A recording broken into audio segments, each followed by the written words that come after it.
Bonjour à tous les internautes, ici Keiko Magazine, le magazine qui vous propose des critiques ciné et télé.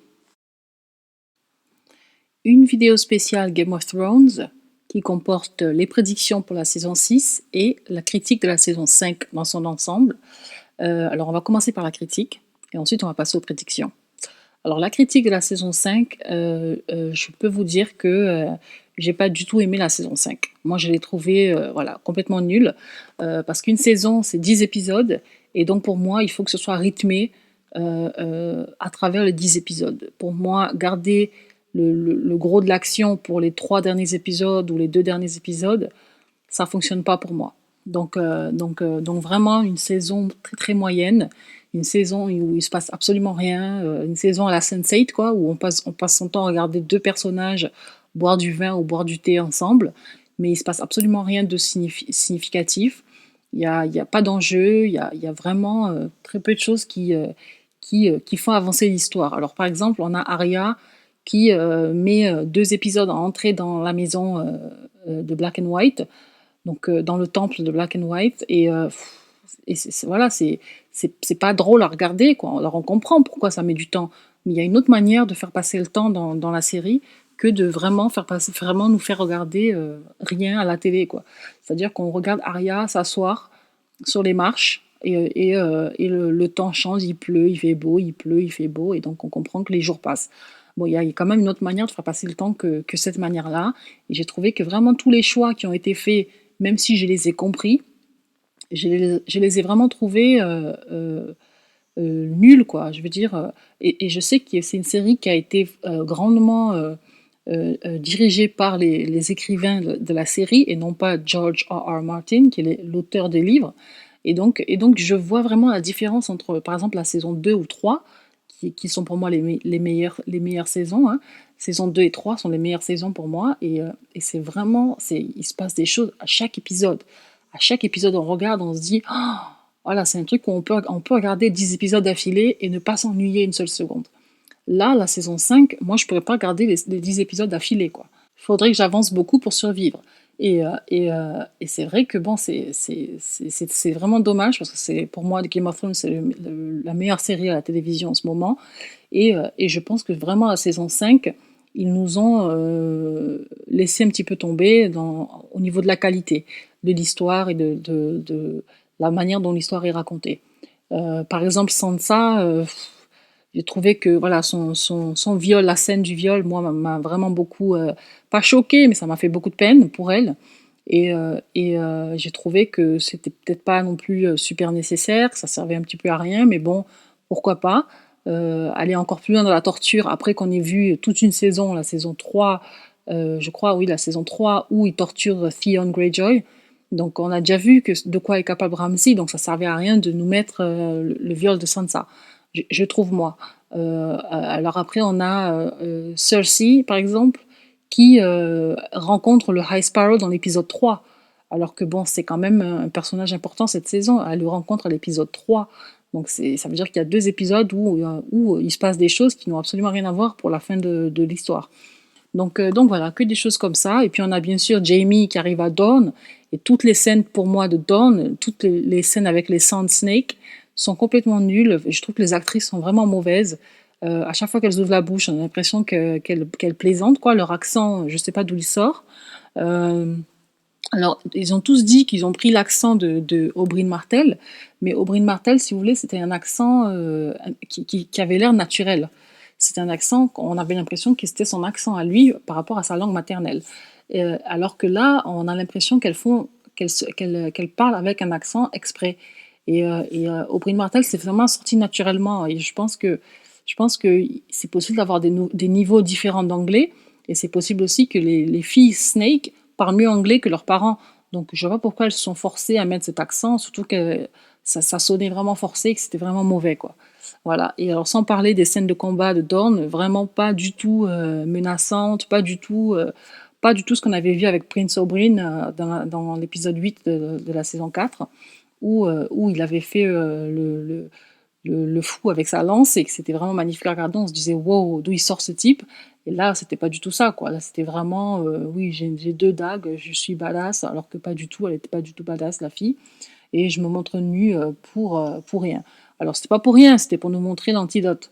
Mais bon, j'ai trouvé quand même que c'était dommage. Donc voilà. Alors ensuite qu'est-ce que j'ai pas aimé encore dans cette saison? Oui, alors on a la partie où Marjorie et Tommen sont amoureux. Bon, j'ai trouvé toute la saison vraiment mal faite. Voilà, en fait. Toute la saison, j'ai trouvé mal faite. Sauf, bien sûr, épisode 8, Hard Home, où là, j'ai vraiment beaucoup aimé. Et épisode 9, où Dany monte sur son dragon, et là, j'ai beaucoup aimé. C'est tout. Après le reste, j'ai pas du tout aimé. Voilà, tout simplement. Alors, on va passer aux prédictions. Alors, les prédictions pour la saison prochaine, je vais faire la liste des personnages. Hein. Donc, Cersei, pour moi, cette semaine, elle a fait son Walk of Shame. Alors, Walk of Shame, c'est une expression en anglais qui signifie littéralement la marche de la honte. Et je pense qu'il prend ses origines dans la religion. Je pense qu'à l'époque, parce que bon, on sait que J.R.R. Martin écrit beaucoup de Game of Thrones calqué sur l'histoire réelle de notre monde. Et donc, Walk of Shame, c'est sûrement un truc qui vient des croisades ou du 11e siècle, enfin du 12e siècle en tout cas. Et donc, une partie de l'histoire où sûrement on faisait marcher les femmes nues, adultères, etc., dans la rue. Et donc, dans notre temps moderne, Walk of Shame, c'est un homme ou une femme qui rentre chez elle ou chez lui le lendemain matin après une nuit d'amour passionné avec son ou sa chérie. Et en général, le Walk of Shame se remarque parce qu'on a les mêmes habits que la veille. Donc voilà, donc c'est ça le Walk of Shame en anglais. Et donc dans la série, le Walk of Shame, c'est ce que Cersei a fait. Et je pense que c'est quelque chose qui a dû vraiment se passer dans notre histoire. Alors je sais pas, j'ai pas du tout recherché cette partie-là, mais c'est quelque chose qui a vraiment dû se passer dans notre histoire et qui sûrement doit prendre ses origines dans l'histoire de la chrétienté à l'époque où elle était beaucoup moins sympa qu'aujourd'hui. Donc voilà, et aussi on a aussi le petit commentaire sur le fait d'armer des groupes religieux. De quoi sont-ils capables une fois qu'ils ont les armes? Bon, rien de bon, hein, évidemment. Personne ne fait du bien avec des armes. Donc, que ce soit des religieux ou pas, de toute façon, c'est pas une bonne idée d'armer des groupes qui croient, surtout quand ils croient qu'ils font le bien autour d'eux. Ça, c'est le pire. Et donc c'est voilà, c'est Cersei elle-même qui arme les prêtres des Seven et ensuite ils se retournent contre elle, quoi. Donc c'est vraiment un beau commentaire sur même le monde d'aujourd'hui où on a des groupes religieux à gauche à droite qui se forment et qui s'arment et qui au nom de la justice, etc., tuent des gens, brûlent, décapitent et violent à tour de bras. Et bon, voilà, je vise aucune religion en particulier, mais franchement, toutes les religions en ce moment voilà, ne m'intéressent absolument pas et me font plus peur qu'autre chose. Donc voilà. Et donc on voit bien l'illustration de ça avec Cersei qui se retrouve dans son Walk of Shame parce qu'elle a armé un groupe religieux. Donc voilà, et donc on a aussi bien sûr Arya qui arrive à se venger, le premier nom de sa liste qui a tué Syrio Farrell, et ça continue sa liste, donc on attend de voir ce qui va se passer ensuite. Alors moi je pense que ce qui va se passer ensuite pour Arya, je sais pas trop parce qu'il n'y a pas vraiment il s'est pas passé grand chose déjà cette saison, et donc la saison prochaine on ne sait pas ce qui va se passer. J'ai pas trop de prédictions pour Arya. Pour Cersei par contre, j'ai la prédiction qu'elle va se venger et se venger gravement. Et j'ai pas l'impression que le procès qu'a prévu le High Sparrow, j'ai pas l'impression il va vraiment avoir lieu, quoi, parce qu'elle va tout déchirer, enfin elle va tous voilà, elle va tous les éventrer et ça va vite se terminer en bain de sang et c'est ce qui arrive quand on essaye d'imposer ses croyances à l'autre. Ça se termine toujours en bain de sang, que ce soit d'un côté ou de l'autre. Donc de ce côté pour l'instant, on est du côté des religieux qui persécutent Cersei et là, on va avoir la saison prochaine Cersei qui se venge et c'est comme ça tout le temps parce que c'est tout le temps, «Tu m'as fait du mal donc je te rends ce que tu m'as fait» et donc du coup, c'est mieux de ne pas faire de mal, donc c'est mieux de ne pas, imposer ses croyances aux autres. Donc voilà. Voilà mon petit moment de morale pour vous. Alors ensuite, on a Sansa. Alors, est-ce que Sansa a survécu ou est-ce que Sansa est décédée de sa chute? Alors, je pense, si elle est décédée, parce qu'il y a un personnage dans le livre qui s'appelle Lady Stoneheart, donc je ne sais pas du tout qu'est-ce que Lady Stoneheart fait, mais je sais qui elle est. Lady Stoneheart, c'est le revenant, si vous voulez, de la mère de Sansa, Catelyn Stark. Et alors, je sais pas du tout, j'ai pas lu les livres, donc voilà, je sais ça des spoilers que j'ai lus à gauche à droite.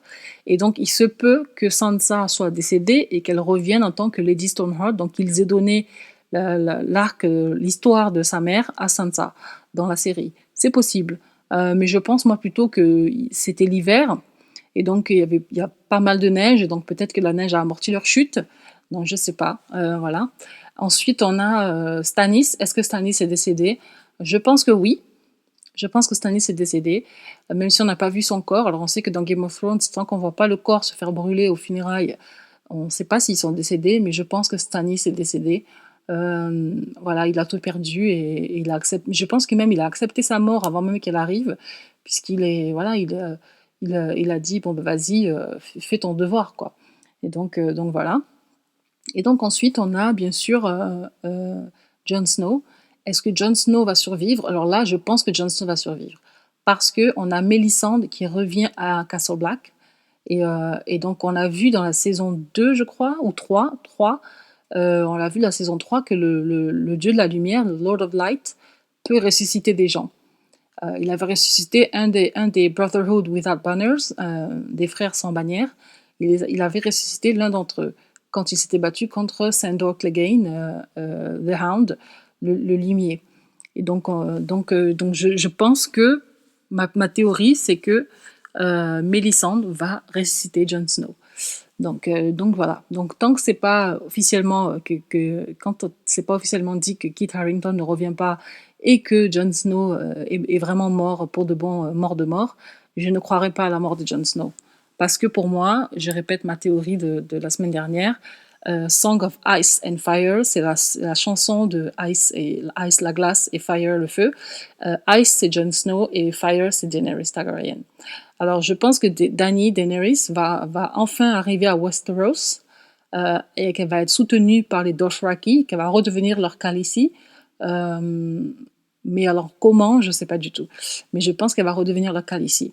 Et je pense aussi que Grey Worm ou Daario Naharis, alors peut-être pas Daario Naharis puisque maintenant il a quitté Meereen, mais je pense que Grey Worm est le Harpy et que c'est lui qui a trahi Dany. Lui ou Missandei. Alors Missandei, ça me ferait vraiment du mal au cœur. Mais peut-être que c'est Missandei. Mais je pense que c'est plus Grey Worm que Missandei, puisque Missandei arrêtait... Grey Worm, vert gris, il n'arrêtait pas de dire Kill the Masters, Kill the Masters. Donc voilà. Alors, je pense aussi que Jon Snow est en vie parce que tout l'épisode, en fait, on n'a pas vu de corps. Enfin, on n'a pas vu Alors, Sansa a sauté, on n'a pas vu son corps. Stannis il s'est fait décapiter, on n'a pas vu son corps. Jon Snow, on n'a pas vu son corps se faire brûler. On n'avait aucun des trois se faire brûler. Et les seuls qu'on a vraiment vus, ce sont ceux qui sont vraiment morts. Donc, la personne que Ramsay tue à Winterfell et la personne que Arya tue dans le bordel. Donc, il y a seulement ces deux personnes-là qu'on a vraiment vues mortes. Donc ça me donne un peu d'espoir pour Jon Snow. Parce que je sais que la série fait souvent des espèces de métaphores métaphysiques comme ça, qui sont en dehors de l'histoire, mais qui veulent quand même signifier quelque chose, qui signifient quand même quelque chose. Et je pense que, voilà, je pense que Jon Snow n'est pas mort parce qu'on n'a pas vu son corps être brûlé ou son corps être traité en tant que cadavre.